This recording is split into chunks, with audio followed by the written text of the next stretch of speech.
80 का दशक हम में से कईयों के जीवन का ऐसा गोल्डन पीरियड था जिसके साथ हमारी खूब यादें जुड़ी हुई हैं।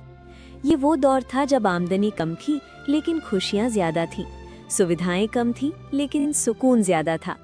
परिवार में लड़ाइयां कम, एकता ज्यादा थी। रिश्तेदार भले ही मीलों दूर रहते थे लेकिन रिश्तों में नजदीकियां ज्यादा थीं। मोहल्ले में सिर्फ एक दो घरों में ब्लैक एंड व्हाइट टीवी हुआ करती थी, लेकिन उसमें रामायण देखने पूरा मोहल्ला इकट्ठा हो जाता था। शाम के खाने का पता भले ही ना हो, लेकिन घर आया मेहमान भूखे पेट नहीं जाता था। फिर चाहे वो समधी हो या भिखारी बाबा, भूखे को निवाला खिलाना जिम्मेदारी माना जाता था।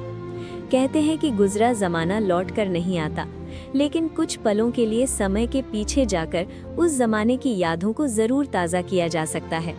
आज की इस खास पेशकश में समय से 4 दशक पीछे लेकर 80 के दशक के भारत की वो तस्वीर दिखाई जाएगी जिसे देखकर लगेगा, वाह, उस समय का भारत कितना सुनहरा था, जिसने तरक्की की सीढ़ियां चढ़कर आज दुनिया में अपना नाम रोशन किया है।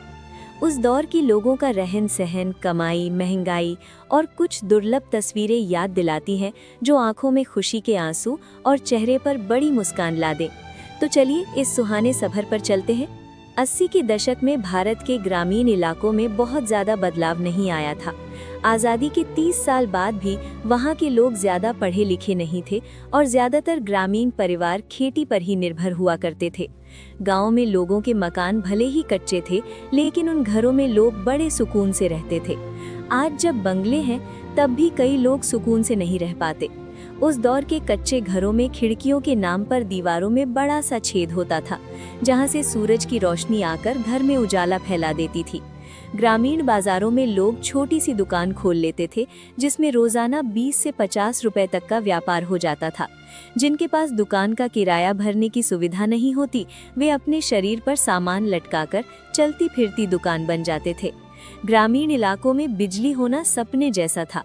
गांव के चौराहे पर एक स्ट्रीट लाइट लगना भी पंचायत की बड़ी उपलब्धि मानी जाती थी।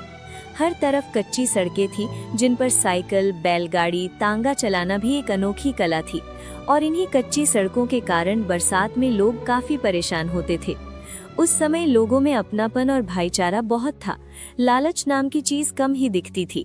देसी खान पान के कारण लोग ज्यादा बीमार नहीं पड़ते थे, और अगर कोई बीमार पड़ भी जाए तो गांव के बड़े बुजुर्ग औषधि देकर चंद घंटों में दुरुस्त कर देते थे। गेहूं घरेलू चक्की में पीसे जाते थे। खाना लकड़ी जलाकर मिट्टी के चूल्हे पर बनता था और चरखा चलाकर कपड़े बुने जाते थे। मित्रों, उस जमाने में ना तो इंटरनेट था और ना ही लोगों के पास इतनी ज्यादा जानकारियां थीं। लोगों की दुनिया बहुत लिमिटेड हुआ करती थी। दिल्ली में रहने वाले शख्स को राजस्थान के लोगों के जीवन की खास जानकारी नहीं होती थी, और जो दुनिया की खबरें जानता था उसे गांव का सबसे होशियार माना जाता था। वाकई उस दौर की बात ही अलग थी, क्योंकि तब रिश्तों में प्यार मोहब्बत था, लाज शर्म और लिहाज रखा जाता था। चारों ओर घने जंगल थे और आज की तुलना में लाखों गुना ज्यादा साफ सफाई थी, सड़कों पर भी और लोगों के दिलों में भी। सन 1981 में भारत का साक्षरता दर महज 43% के आसपास था। हालांकि तब लोगों को पढ़ाई की अहमियत और समझ में आने लगी थी, इसलिए सुविधाएं ना होने के बावजूद बच्चे सरकारी स्कूल या गली नुक्कड़ के मास्टर जी के पास पढ़ने जाते थे। कोलकाता की तस्वीरों में बच्चे धूप में पुरानी लकड़ी की खटिया पर बैठकर पढ़ते दिखते हैं, और एक दुर्लभ तस्वीर में यूनिफॉर्म पहने स्कूल जाती बच्चियां चूहों को दाना खिलाती नजर आती हैं।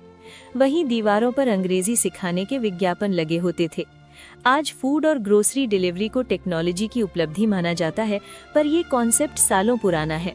रोज सुबह दूध वाले भैया तय समय पर घंटी बजाकर बिना मिलावट का गाय भैंस का ताज़ा दूध दे जाते थे। शहरों में उस वक्त हिंदुस्तान एम्बेसडर और पद्मिनी जैसी गाड़ियां सड़कों पर खूब दिखती थीं। जिनके पास गाड़ी खरीदने लायक आमदनी नहीं होती थी, वे अपनी साइकिलें लेते थे या साइकिल वाले तांगे पर सफर करते थे। देश विदेश के ब्रांड्स कम थे, इसलिए गर्मियों में सड़क किनारे कच्चा सोडा या गोली सोडा खूब बिकता था। घर घर में 24 घंटे पानी नहीं आता था। मोहल्लों में हैंडपंप लगे होते थे। सुबह सुबह गली के नुक्कड़ पर दादाजी लोग अखबार लेकर बैठ जाते थे, क्योंकि देश दुनिया की जानकारी का वही प्रमुख जरिया था।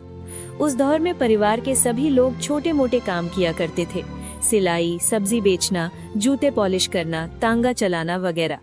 दिखावे का ट्रेंड नहीं था, कोई काम छोटा बड़ा नहीं, बस मेहनत से 2 वक्त की रोटी कमाने का जरिया था। उस दौर में राजनीति में उथल पुथल, आर्थिक अनिश्चितता और सप्लाई डिमांड के दबावों के चलते आम चीजों की कीमतों में बढ़ोतरी महसूस की जाती थी। सोना चांदी से लेकर दाल चावल तक के दाम लोगों की चर्चा में रहते थे और सीमित आय में गुजारा करना कई घरों के लिए चुनौती था।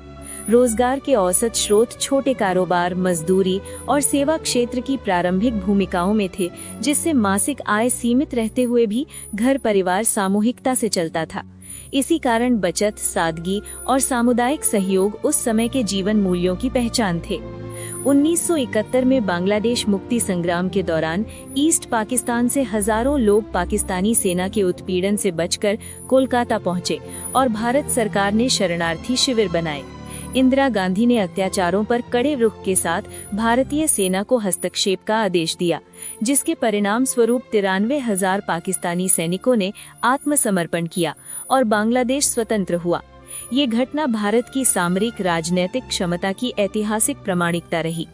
इसी दशक के संदर्भ काल में 18 मई 1974 को पोखरण में भारत ने पहला परमाणु परीक्षण स्माइलिंग बुद्धा किया, जिससे भारत परमाणु क्षमता वाले देशों की सूची में महत्वपूर्ण स्थान पर आया और आगे चलकर वैश्विक आपूर्तिकर्ता समूह NSG का गठन भी इसी पृष्ठभूमि में हुआ। तो दोस्तों, उम्मीद करते हूँ कि आज का वीडियो आपको जरूर पसंद आया होगा। तो दोस्तों, वीडियो को लाइक और चैनल को सब्सक्राइब करना मत भूलना।